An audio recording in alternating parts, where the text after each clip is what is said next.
Davey. I'm stuck in the middle of the storm downtown.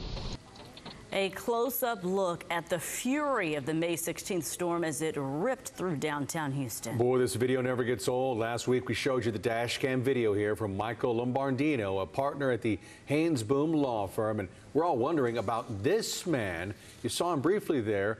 He was emerging seemingly out of nowhere. We learned Metro officers helped save him. ABC 13's Luke Jones is here with the story you'll only see on 13. Luke. Yeah, and as you mentioned, all three of those officers with the Metro Police Department, and between them, they have less than a decade on the force. But after their actions 2 weeks ago, they all have an incredible story to tell.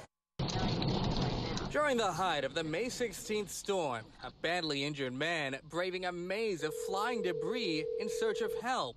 What you don't see in this video, the three Metro police officers who risked their own lives to save his. Hero here, just doing my job, what I'm supposed to do, what I was trained to do. A passerby flags down Officer Byron Wiley as he's driving downtown and directs him to Wells Fargo Plaza, where by that time, the victim's now waiting with a huge gash in his arm. The laceration was pretty deep. He was losing a lot of blood pretty quickly. Wiley wastes no time applying a makeshift tourniquet to try and stop the bleeding. Everything happened so quickly, I couldn't grab my medical kit, so I utilized the trash bag from one of the cleaning ladies that was there. He then calls for backup. That's when officers Eddie Rodriguez and Waleed Coe enter the picture. We train, but when it's time to do it, it's different. They call for an ambulance, but there are none available. So the officers have just one option left. From their point, we just decided to try to transport the individual within our patrol vehicle. As the rain and wind continues its assault on downtown, they make their way to St. Joseph Medical Center. The hospital's only a few blocks away, but they're now driving in the same conditions the victim was when he got that gash on his arm.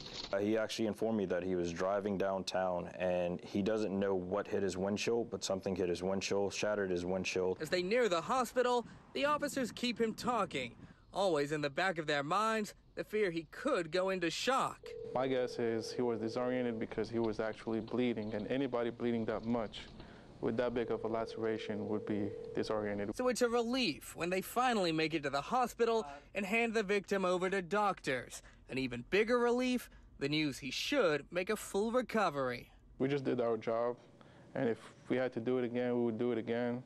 I'm just glad I'm in this line of work. And just a great outcome there to what could have been a very different story. Unfortunately, it did take a bit of a twist when those officers were leaving the hospital, so they actually drove over a piece of glass and ended up getting a flat tire. So for the second time that night, they once again had to jump into action, this time to install a spare tire.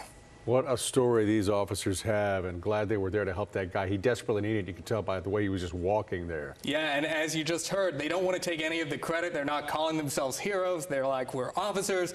We're just here doing our jobs. Well, we'll call them heroes.